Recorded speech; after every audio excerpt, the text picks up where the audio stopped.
Madame, monsieur, bonjour et bienvenue à bord. Welcome aboard, ladies and gentlemen. For your safety and comfort, please take a moment to watch the following safety video. La folie est présente dans le monde du cinéma et fait fasciner beaucoup de spectateurs et de réalisateurs. Et ce sujet, on peut la retrouver dans différents genres cinématographiques, comme par exemple dans des films de thriller, comme Le Silence des Agneaux, dans des films d'action, comme The Dark Knight, ou encore dans des films de comédie dramatique, comme Happiness Therapy. Mais tout d'abord, qu'est-ce que c'est la folie ? D'après Wikipédia, selon le contexte, les époques et les milieux, la folie peut désigner la perte de la raison ou du sens commun. Le contraire de la sagesse, la violation des normes sociales, une posture marginale, déviante ou anticonformiste, une impulsion soudaine, une forme d'idiotie, une passion, une lubie, une obsession, voire même une dépense financière immodérée. Mais comment la folie est-elle transmise dans le cinéma ? Tout d'abord, nous allons parler de l'étalonnage c'est-à-dire la colorimétrie. Ensuite, de la musique et des sons. Et nous terminerons par la composition de l'image. Bien sûr, je vais m'appuyer sur 3 films. Shining, réalisé par Stanley Kubrick en 1980, The Dark Knight, par Christopher Nolan en 2008, et Birdman de 2015, réalisé par Alejandro González.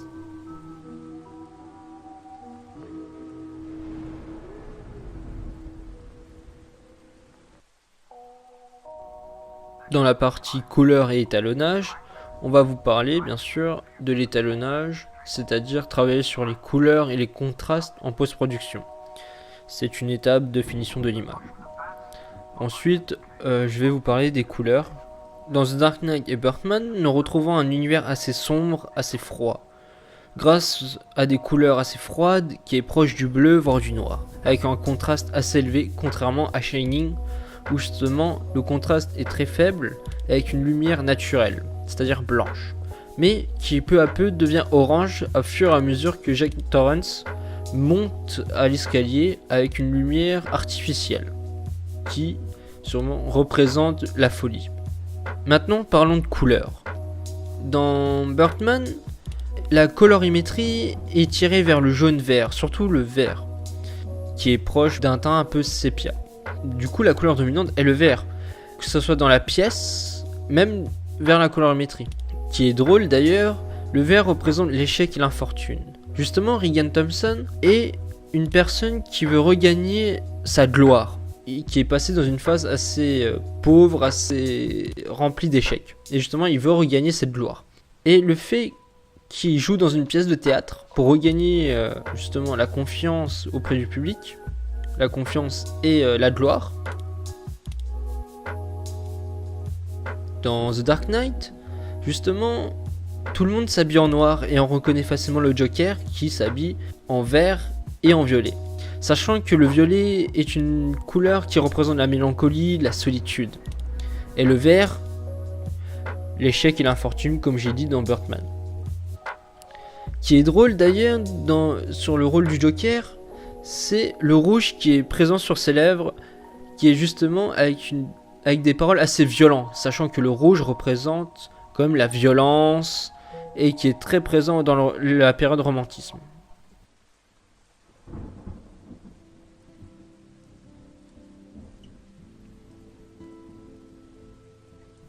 Maintenant, parlons musique et de son. On peut remarquer dans ces 3 films, la musique est présente, mais de différents aspects. Dans The Dark Knight et Shining, la musique est plutôt atonale, une musique assez agressive, peu mélodieuse, mais qui permet justement à accentuer l'événement, l'action, et aussi, on va dire, le degré de folie de l'individu, du personnage comme le Joker ou Jack Torrance. Harvey Squeeze. And you are beautiful.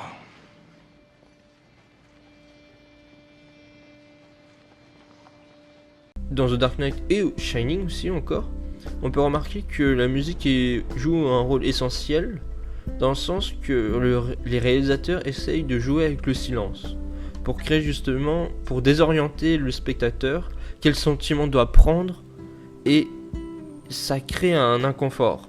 Justement, plus on va avancer dans les extraits, on peut remarquer que la musique est présente, mais comme je vous ai dit, atonale, avec peu de mélodie et musique très agressive, justement qui accentue les gestes, les mouvements, les émotions. Et on peut dire que c'est une musique extra-digétique, on peut dire même un son over, comme dans Birdman, mais sauf que la musique dans Birdman est plutôt rythmée, et on dit que c'est plutôt une musique empathie parce que il permet de comprendre, on va dire, les émotions, à accentuer les émotions, et justement le jeu de batterie permet de simuler les battements de cœur.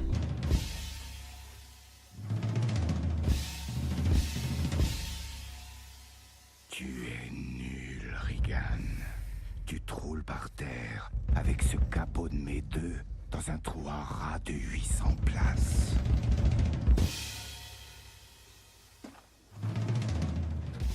La voix est très présente, surtout la voix off, la voix justement de Birdman, dans la tête de Regan Thompson. On peut remarquer que la voix de Birdman justement est assez forte, assez dominante et assez grave pour montrer la froideur du héros. De plus, on peut dire que cette voix elle est over, c'est une voix off surtout, et on entend très peu la voix du personnage en elle-même, personnage principal, parce que on rentre directement dans la folie, on peut voir qu'il y a une double identité. Justement, le fait qu'on confond entre une voix du personnage assez faible et une voix assez dominante de Birdman montre une confrontation de l'identité de l'individu.